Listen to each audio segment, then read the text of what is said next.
Cet après-midi, on s'en va dans l'Évangile de Jean. L'Évangile de Jean au chapitre 5, les versets 1 à 10. Jean 5, 1 à 10. Dans notre récit de cet après-midi, nous allons voir que Jésus va guérir quelqu'un. Et ça va vraiment être le signe de son pouvoir de donner la vie, son pouvoir de faire vivre. Et nous allons voir que Jésus va remettre debout quelqu'un qui végète depuis longtemps. Nous allons voir que Jésus va le relancer dans la vie. Il va lui ouvrir un avenir d'espérance, alors que c'est quelqu'un qui était vraiment dans le désespoir. C'est vraiment un magnifique récit qui va nous permettre de contempler ce que le Christ peut faire pour nous, mais surtout ce qu'il veut faire à travers nous pour d'autres personnes. Alors, commençons tout de suite. Prenons le verset 1.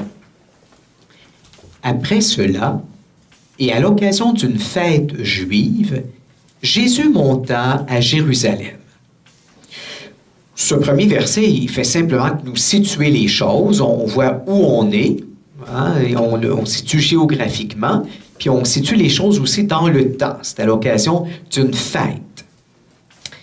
Alors, allons voir qu'est-ce qui va se passer. Prenons le verset 2. Il y a à Jérusalem, près de la porte aux brebis, une piscine ayant 5 colonnades, appelée en hébreu Bethesda. L'archéologie nous a permis de la retrouver, cette piscine-là. Je ne sais pas si vous autres avez déjà été à Jérusalem. Moi, j'ai eu l'occasion de faire un stage d'archéologie biblique et j'ai pu me tenir debout dans cette piscine. Est-ce qu'il y avait de l'eau? Il n'y avait pas d'eau. Il n'y a plus d'eau maintenant. Et il semble qu'il y avait une tradition de religion populaire qui attribuait des vertus curatives à cette eau-là. Alors, des gens malades qui n'avaient plus d'autre espoir de guérison, s'y rendaient dans l'espoir qu'un miracle se produise pour eux. Prenons le verset 3. Sous elle gisait une multitude d'infirmes, aveugles, boiteux, personnes décharnées, qui attendaient le mouvement des eaux. Il faut bien se rendre compte, mes sœurs, que dans la société juive du 1er siècle, les infirmes, les malades, c'était des gens qui étaient marginalisés parce que ces personnes-là étaient vues comme des pécheresses. On croyait que leur maladie, que leur handicap était une punition de Dieu du fait que ces personnes-là s'étaient adonnées au péché. On croyait que leur maladie, c'était une conséquence de leur péché. Donc, je ne sais pas si vous vous rendez compte, mais les personnes malades, les personnes handicapées, en plus de souffrir physiquement de leur maladie ou de leur handicap, ils souffraient aussi du regard négatif, du regard de condamnation que les autres portaient sur eux. Ils disaient, mon Dieu, qu'est-ce qu'elle a bien pu faire, elle, pour avoir une maladie comme ça? Quel péché secret a bien fait celle-là pour que Dieu la punisse aussi gravement? Alors, voilà que la foule des éclopés, la foule des gens souffrant physiquement, mais aussi, comme je viens de l'expliquer, souffrant du rejet social, voici qu'ils se retrouvent autour de cette piscine dans un lieu de marginalité. Cette piscine, si vous avez été à Jérusalem, elle est actuellement à l'intérieur des murs de la vieille ville de Jérusalem. Mais à l'époque, mais ça c'est parce que la ville s'est agrandie, mais à l'époque de Jésus, la piscine était en dehors des murs de Jérusalem. Jérusalem, c'était une ville fortifiée. Et puis, vous savez, ce qui était bien vu, ce qui était accepté socialement, ça se passait à l'intérieur des murs. Mais ce qui était mal vu, ça c'était à l'extérieur des murs de la ville. Rappelez-vous où a été crucifié Jésus. Ce n'était pas dans la ville, c'est à l'extérieur des murs. Parce que Jésus, il est mort excommunié de la religion juive et banni de la société. Vraiment, dehors, les chiens pas de médaille. C'est cette façon très négative de voir. Cette piscine, qui était censée être un lieu de miracle, elle est aussi marginale d'un point de vue religieux. Remarquez que ces malades-là, c'est pas à la synagogue qu'on les retrouve, ce n'est pas au temple. D'ailleurs, on n'aimait pas trop ça que les malades et que les handicapés viennent au temple, parce que, comme je vous l'ai dit, c'était vu comme des personnes pécheresses. Alors, où est-ce que vous vouliez qu'elles aillent, ces pauvres personnes? Pas trop bien vues, souffrant du regard de condamnation des autres, ils se retrouvent autour de cette piscine-là, qui était un lieu de dévotion populaire, qui frôlait un peu les pratiques superstitieuses des religions païennes. Ce lieu-là n'était certainement pas bien vu par les pharisiens, par les sadducéens. Ils ne devaient pas rentrer là-dedans. Parce que c'était vu comme de la superstition. Allons voir qu'est-ce qui va se passer. Prenons le verset 4. En effet, par moments, un ange descendait dans la piscine et en agitait l'eau. Alors, celui qui était le premier à entrer après l'agitation de l'eau était guéri, quelle que fût la maladie qui le retenait. Bon, on ne sait pas trop par quel phénomène. Probablement qu'à certains moments, il y avait un fonctionnaire plus haut dans la ville qui ouvrait une canalisation pour faire circuler l'eau, pour changer l'eau de la piscine, puis ça faisait un mouvement. En tout cas, la crédulité populaire des gens attribuait le mouvement de l'eau au phénomène du passage d'un ange. Et la religion populaire attribuait un pouvoir de guérison à ces eaux qui venaient d'être touchées, d'après eux, par un ange. Bon, nous autres, on pourrait avoir l'impression que c'est une grâce formidable qui est offerte aux malades. Mais en fait, quand on y pense bien, c'est un système de pensée religieuse qui a quelque chose de tragique. On précise bien qu'il y a une seule personne qui va pouvoir être guérie après le mouvement de l'eau. Or, on a vu juste avant qu'il y avait une multitude de malades autour de la piscine. Donc, ça veut dire que les chances qu'une personne soit guérie sont infimes. Je ne sais pas si vous vous rendez compte, mais c'est une croyance religieuse qui enfermait les personnes dans une attente illusoire, dans un espoir qui avait très peu de chances de se réaliser. Moi, je trouve que ça ressemble beaucoup au phénomène des loteries dans notre société. Vous savez qu'il y a beaucoup de gens pauvres qui dépensent beaucoup d'argent dans les loteries. Et parce qu'ils espèrent qu'en une fois, là, ils vont gagner le gros lot et que leur vie va être changée. Je les condamne pas, je comprends bien, ils n'ont pas d'autre espoir, ils ne voient pas d'autre espoir de s'en sortir. Remarquez que s'ils mettaient peut-être cet argent-là à la banque, peut-être qu'après 20 ans, leur sort serait déjà un peu mieux, mais en tout cas, je peux comprendre leur misère. Mais en réalité, leur chance de gagner est très, très faible. Je voyais là, dans le Journal de Montréal, en janvier dernier, il disait là, que pour les diverses loteries, là, c'est quelque chose comme une chance sur une dizaine de millions à peu près de gagner à la loto. C'est pas beaucoup, hein? Les loteries n'ont pas été faites pour améliorer le sort des pauvres, hein? Ça a été fait pour ramasser de l'argent pour le gouvernement, une sorte d'impôt volontaire. Alors, vous imaginez-vous l'ambiance que ça instaurait autour de la piscine? C'était vraiment un mode de compétition. Où est-ce que c'est le plus fort qui l'emporte? Hein?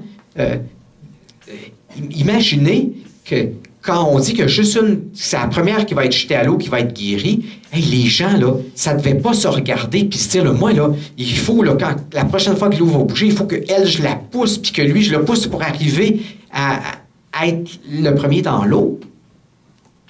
Ça devait être épouvantable. Imaginez qu'après ma conférence, Sœur Monique venait prendre la parole, la supérieure locale de la maison, puis qu'elle vient vous dire « Excusez-nous, mes sœurs, on a un problème à la cuisine. On ne pourra servir ce soir le repas qu'à une seule personne. »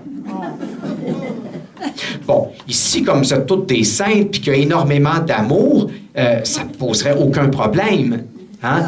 Vous vous diriez « Allez-y, allez-y, vous, ma sœur. » Non, non, non, vous, ma sœur, vous n'avez plus besoin. Aucun problème. Mais imaginons que demain matin, Sœur Monique fait passer le message que le problème se poursuit et on ne pourra servir le déjeuner qu'à une seule sœur. Là, les sourcils commencent à froncer un peu, hein? Et si ça se poursuit, puis qu'à la fin de ma conférence de l'avant-midi, elle dit « Le dîner, ce sera pour une seule personne », je pense que là, la file d'attente devant la porte va commencer de bonne heure. Alors, imaginez qu'est-ce que c'était autour de la piscine. Puis en plus, c'est qui la première personne qui va être jetée à l'eau? C'est celle moins malade, celle qui est capable d'aller plus vite que les autres, qui est plus forte. Ceux qui sont plus malades, là, sont pris en arrière, puis dans le fond, il n'y a aucun espoir de guérison. C'est terrible. Eh bien, mes sœurs, c'est dans ce lieu de marginalité, dans ce lieu où il n'y a pas de solidarité, dans ce lieu de compétition, dans ce lieu rempli de personnes à qui on a dit qu'elles étaient punies de Dieu, eh bien, c'est dans ce lieu que Jésus va entrer. Il va entrer dans ce lieu de désespoir. Allons voir qu'est-ce qui va se passer. Verset 5. Il y avait là une personne infirme depuis 38 ans. Voici que notre récit nous présente une personne qui fait l'expérience de cette situation de misère depuis très longtemps. Bon, le texte ne nous dit pas ça fait combien de temps que cette personne est à la piscine, mais on nous dit qu'elle est atteinte de son mal depuis 38 ans. Donc, on peut légitimement penser que ça fait longtemps que cette personne-là poireaute à la piscine. Alors, qu'est-ce qui va se passer? Prenons le verset 6.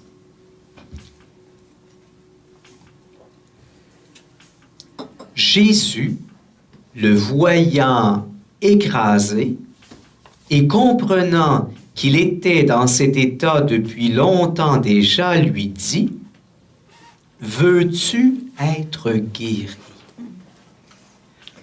Hey, c'est magnifique, hein? Premièrement, on voit que Jésus il s'est rendu, il a osé rentrer dans ce lieu de marginalité, dans ce lieu de souffrance et de désespoir. Et qu'est-ce qu'il fait? Il prend l'initiative de s'approcher d'un des plus désespérés de l'endroit. Il prend l'initiative, parce que c'est pas le malade là, qui a crié « Jésus, viens m'aider ». Non, c'est Jésus qui l'a vu, puis qui a compris le drame de cet homme-là. Puis il s'est avancé vers lui. Hein, Jésus est touché par la situation de cette personne-là, et qu'est-ce qu'il va faire? Il va se solidariser avec lui. En voyant cet homme-là, Jésus, il perçoit le drame qu'il vit. Puis il va lui tendre la main pour le sortir de cette situation de vie où il végète. Puis cet homme-là, il est écrasé à terre. Hein? Le texte grec dit littéralement gisant. Il est écrasé à terre. Hein, je vous avais invité à être attentive à la position corporelle des personnages dans les évangiles. Hein? Alors, ça montre que c'est pas une vie. C'est pas une vie humaine. Et qu'est-ce que Jésus fait avec lui? Il lui parle. Hein? Il lui adresse la parole. Il lui pose une question. Veux-tu être guéri? Entre vous et moi, c'est-tu assez niaiseux, cette question-là? Vous trouvez pas? C'est comme si vous en allez à Florimont, là, aux urgences, puis vous rentrez, puis y en a-tu ici qui veulent être guéris? Vous répondrez, ma sœur, franchement, si on ne voulait pas être guéri, là, on ferait d'autre chose que venir attendre 10 heures ici, hein? Mais, saviez-vous, quand on y pense bien, c'est peut-être pas si niaiseux que ça, la question de Jésus. Parce que ça fait tellement longtemps qu'il est là, on peut se demander, est-ce que le désir d'être guéri est encore vivant en lui? Puis, de toute façon, Jésus ne sauve jamais quelqu'un malgré lui. Alors, si l'homme dit oui, hey, là, ça va être le OK, puis Jésus va passer à l'action.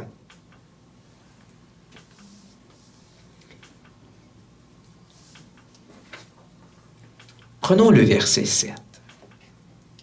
C'est l'homme qui répond à Jésus, « Monsieur, je n'ai personne pour me jeter dans la piscine lorsque l'eau est agitée. Le temps que moi j'arrive, un autre descend avant moi. » Et c'est vraiment ici qu'apparaît toute l'ampleur du drame de cette personne-là. Hey, en 38 ans, il n'y a pas eu une seule personne pour l'aider. Je ne sais pas, des voisins, un beau-frère, dire « Hey, viens avec moi à la piscine, là, puis quand ça va bouger, là, tu vas m'aider, on va tasser le monde, puis tu vas me jeter à l'eau. » Personne. C'est terrible. Voyez-vous l'isolement de cet être-là? Premièrement, il ne peut pas prier Dieu parce qu'on lui a dit qu'il est un puni de Dieu, que sa maladie, c'est à cause d'un péché qu'il a fait. Puis il n'y a pas de relation humaine. Alors, quand on comprend ça, on se rend compte à quel point Jésus a changé sa vie en venant lui parler. Moi, je suis sûr que si vous avez une maladie, puis il faut que vous alliez à l'hôpital, vous avez des analyses à aller faire au CLSC, vous allez trouver quelqu'un pour vous conduire, n'est-ce pas? Et lui, personne. Jésus, là, il n'aurait rien fait d'autre ce jour-là que ça arrêterait là, ici. Il vient de changer la vie de cet homme-là. Il l'a traité comme un humain. Il lui a parlé. Il s'est intéressé à lui. Il l'a écouté. Hey, c'est quelque chose. C'est des attitudes de compassion incroyables. Il vient de changer la vie de cet homme-là. Ça finissait là. Déjà, c'est changé. Et vous rendez-vous compte que dans le monde d'aujourd'hui, Jésus a besoin de nous autres pour faire ça. Depuis que Jésus est mort et ressuscité, il n'y a plus de corps biologique pour s'approcher de quelqu'un, pour lui donner une petite tape sur l'épaule, puis « fais-toi-en pas, ça va aller mieux demain ». Jésus n'a plus de corde vocale pour dire des paroles d'encouragement à quelqu'un qui est découragé. À moins que nous lui offrions nos mains, à moins que nous lui offrions notre corps pour qu'à travers nous, il puisse s'approcher puis donner sa compassion à des personnes découragées et désespérées. Avez-vous réalisé que depuis que Jésus est mort et ressuscité, c'est nous qui sommes le corps du Christ? C'est nous qui sommes ses membres. Ça nous est redit chaque jour à l'Eucharistie. Quand nous nous avançons pour recevoir la communion, nous recevons le corps du Christ pour devenir le corps du Christ dans le monde d'aujourd'hui, pour que le Seigneur ait un corps où habiter au sein de notre monde. Et quand on mange ça, hein, on va chercher le corps du Christ, puis on ingère ça, on mange ça, ça veut dire j'accepte d'être ton corps dans le monde d'aujourd'hui et d'être le lieu par lequel je vais être le lieu, la personne par lequel ta compassion va pouvoir s'approcher des désespérés d'aujourd'hui, des découragés. J'accepte que mon corps devienne ton corps. Des fois, on ferait mieux de rester à sa place si on ne veut pas faire ça. C'est engageant, les communier, n'est-ce pas? Oui, mais mon père, vous êtes encore relativement jeune, vous avez du pep et tout ça. M'avez-vous vu, moi, mon âge, puis ma santé, puis moi, j'étais à l'infirmerie, puis... Savez-vous qu'on peut faire ça, quel que soit notre état de santé, quel que soit notre âge? Je vais vous donner un exemple. Moi, j'ai compris ça à travers un fait très, très concret. Pendant 10 ans, je pense vous l'avoir dit cette semaine, pendant 10 ans, jusqu'à ce que je sois élu prieur, j'étais confesseur extraordinaire à l'infirmerie d'une communauté, à la maison provinciale, d'une communauté de frères enseignants. Chaque mois, je faisais le tour des chambres, des malades. Bon, puis avec le temps, j'étais devenu l'accompagnateur spirituel de plusieurs de ses frères. Et un bon jour, je connaissais aussi les préposés, les infirmières et tout ça, hein, parce que 10 ans, on connaît le monde. Un bon jour, j'arrivais, c'était l'hiver, j'étais en train de me changer puis revêtir mon habit de prêtre, et une préposée vient me voir. « Mon père, savez-vous que c'est grâce au frère un tel si moi je suis encore vivante puis que j'ai la foi? » J'étais bien surpris parce que le frère un tel avait fait un grave ACV. On dit-tu AVC aujourd'hui? En tout cas, vous comprenez ce que je veux dire. Et il était paralysé, au lit, avec de graves difficultés à parler. Puis, évidemment, il avait besoin de soins corporels. Hein? Il avait l'incontinence et tout ça, là. Donc, une personne très, très limitée. Fait que moi, je demande à la préposée, mais comment ça? Alors, elle me raconte que, malheureusement, son mari l'avait laissé là pour une autre femme, sans qu'elle voie venir les choses. Puis ça l'avait tellement blessée là, qu'elle était suicidaire. Et un bon jour, en allant laver le frère, puis vous savez, changer ses sous-vêtements, tout ça, le frère la regardait avec tellement d'amour qu'elle s'est sentie en confiance de lui dire son désarroi et comment elle était malheureuse. Et le frère, de peine et de misère, a réussi à articuler « Je vais prier pour vous. » Alors elle s'est dit, si quelqu'un prie pour moi, je peux peut-être attendre au moins à demain pour me suicider. J'ai quelqu'un qui pense à moi.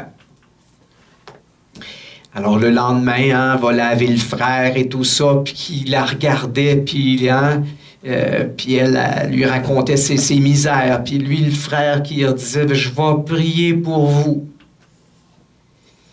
Puis après quelque temps, elle s'est dit « Mon Dieu, le frère qui prie pour moi, peut-être je pourrais essayer de prier moi aussi. » Hein?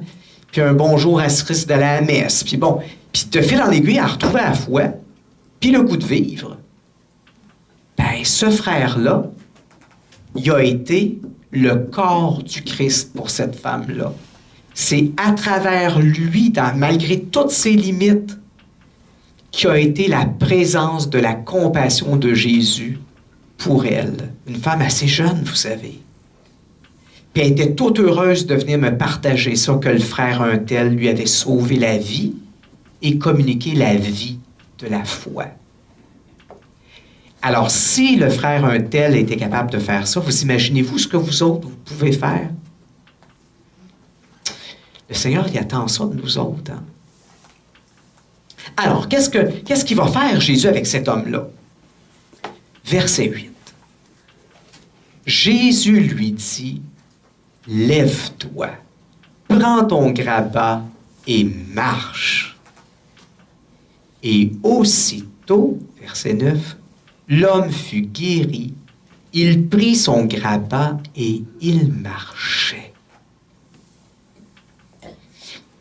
Vous vous rappelez, on avait décrit cet homme-là comme quelqu'un qui végète, hein? Il était écrasé à terre.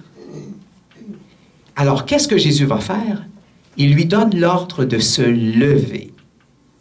Et c'est très intéressant. En grec, le verbe que l'évangéliste utilise, c'est le verbe égeiro.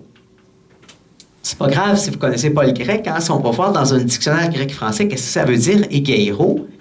Ça veut dire se mettre debout, se lever. Hein? C'est ce qu'on fait avec plus ou moins d'aisance au sortir du lit le matin. Mais, dans les évangiles, le verbe égeiro, c'est un des verbes techniques pour parler aussi du redressement de Jésus, sa mise debout dans le tombeau. La résurrection. Donc, c'est un des verbes techniques dans le Nouveau Testament pour parler de la résurrection de Jésus et de la nôtre. Alors, c'est pas pour rien si l'évangéliste Jean utilise ce verbe-là. C'est parce que Jésus, il ne fait pas juste communiquer la santé à cet homme-là, mais il lui communique un élan de vie nouvelle qui est l'élan de la vie spirituelle, ce que l'Évangile s'appelle la vie éternelle, la vie de la foi. Et vous savez peut-être que dans l'Évangile de Jean, la vie éternelle, ça ne commence pas après la mort. La vie éternelle, elle commence dès maintenant. Dès que quelqu'un met sa foi en Jésus, commence à grandir la vie éternelle. Regardez ce qu'on trouve au verset 24, toujours dans notre même chapitre. Hein? Verset 24, on dit, « En vérité, c'est Jésus qui parle, en vérité, je vous le dis, celui qui écoute ma parole et croit en celui qui m'a envoyé a la vie éternelle. Il ne vient pas en jugement, il est passé de la mort dans la vie. » Avez-vous remarqué les temps de verbe? On ne dit pas « il aura la vie éternelle », il a la vie éternelle. Il est déjà passé de la mort dans la vie. Et qu'est-ce qui se passe une fois que Jésus lui a parlé? Hein? Lève-toi. Eh bien, la parole de Jésus le remet debout, cet homme-là. C'est vraiment impressionnant de voir comment écouter la parole de Dieu, écouter la parole de Jésus, ça remet debout. Ça donne un élan de vie pour aller de l'avant. Cet homme-là est capable de partir, de marcher. Et c'est intéressant de voir comment Jésus a procédé pour le remettre debout, cet homme-là. Il n'a pas du tout passé par le système de compétition qu'il y avait autour de la piscine. Hein, il n'a pas dit « Moi, je vais être avec toi, là, puis tu vas voir quand l'eau va circuler, je vais te tasser ça le monde, puis moi, je vais te jeter à l'eau. » Non, c'est pas comme ça que Jésus procède. Comment est-ce qu'il le guérit? En lui parlant, en s'intéressant à lui, en le questionnant, en l'écoutant et en lui adressant la parole de Dieu. Eh bien, nous aussi, nous sommes appelés à remettre des femmes et des hommes debout. Nous aussi, nous sommes appelés à guérir des personnes de leur découragement en nous intéressant à elles, en leur parlant, en les encourageant et, si possible, en leur annonçant la parole de Dieu.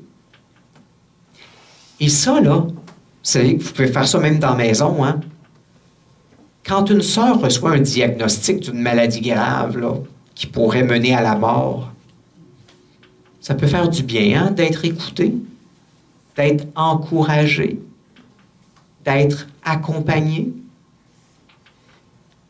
Des fois, c'est d'adresser une parole, un petit courriel, envoyer une carte à une belle-sœur, un beau-frère que tout le monde a rejeté dans la famille parce qu'elle a fait une niaiserie à Noël, elle a dit telle affaire, ou une personne dans la famille qui est mal vue parce que elle s'est séparée 2 fois, ou bien parce que le neveu, là, il est gay, puis il reste avec un autre homme, ou bien elle est lesbienne, puis là, en plus, elle s'est fait inséminer artificiellement, puis vous savez, toutes les situations. Vous devez avoir des familles normales, là, vous autres aussi, là, vous devez avoir toutes sortes d'affaires comme ça dans vos familles. Moi, j'ai ça là, dans mes familles. Vous devez avoir ça, là, vous autres aussi, toutes sortes d'affaires de nos jours. Hein? D'avoir prendre le téléphone, appeler, envoyer une carte. Comment ça va, toi? Hein? Si je t'oublie pas, je prie pour toi. Des fois, une personne dans la famille qui vit une dépression, lui téléphoner. Mais oui, mais mon père, quand je téléphone, je suis pogné 1 heure avec au téléphone. C'est toi qui décides combien de temps que tu passes avec elle. Si tu décides que tu passes 20 minutes, je vais l'appeler 1 fois par semaine, je vais passer 20 minutes. Après 20 minutes, tu te dis, excuse-moi, il faut que je te laisse, on a une réunion communautaire. Hein? Vaut mieux déterminer un temps précis puis appeler que de jamais appeler parce que vous vous dites, je suis pogné pendant 1 heure puis je suis plus capable, elle me lâche plus. Hein? C'est vous qui décidez combien de temps vous mettez à vous donner. Mais on a toutes sortes de situations au moyen desquelles on peut aider quelqu'un à se remettre debout par notre attention, par notre accueil, par notre parole. Des fois, dans un courriel, glisser une petite parole d'évangile, dans une carte d'anniversaire, glisser un mot d'évangile. Hein? J'avais intitulé l'entretien de cet après-midi « Jésus t'appelle à collaborer à sa mission de compassion ». Un premier exercice possible, c'est de faire un peu le genre d'exercice que j'avais suggéré ce matin. Je contemple, je visualise intérieurement la scène où Jésus s'approche de ce paralysé isolé et désespéré. Hein? Faites-vous du cinéma, là, c'est vous la metteuse en scène, là, puis voyez ça, la scène, là, Jésus rentré dans ce lieu où il y a plein de gens mal pris, miséreux, rejetés, puis voyez Jésus s'approcher de cet homme. Regardez comment il procède, regardez ses gestes, regardez comment il lui parle. Regardez comment il s'y prend pour le remettre debout. Hein? Contemplez ça, faites une contemplation. Une deuxième piste possible, je passe en revue les divers milieux que je fréquente de ce temps-ci. Y a-t-il des personnes marginalisées ou désespérées qui auraient besoin que je m'approche d'elles pour leur faire expérimenter la compassion de Jésus? Mais oui, mais mon père, je suis à l'infirmerie, je ne m'approche pas de personne. Peut-être que des gens s'approchent de vous, puis vous, de cœur, vous pouvez vous approcher d'elles. Hein? Comme le frère qui ne quittait pas son lit dont je vous ai parlé, le frère un tel. Mais il a pu exprimer la compassion pour une préposée. Bon, alors, vous passez en revue vos divers milieux où vous intervenez. Puis-je m'engager envers des personnes marginalisées, rejetées, tout en respectant mon état de vie actuel? Comment pourrais-je m'y prendre concrètement? Une troisième piste possible, de ce temps-ci, comment est-ce que je collabore à la mission d'amour, compassion de Jésus? Comment est-ce que je transmets cette parole de vie qui engendre à la vie nouvelle? Qu'est-ce que je pourrais modifier pour intensifier ces aspects de ma vocation de missionnaire de Notre-Dame des Anges? Ou peut-être, je vois que des personnes mariées, des laïcs ici, là, vous autres, comment vous pourriez vivre votre vocation de baptiser?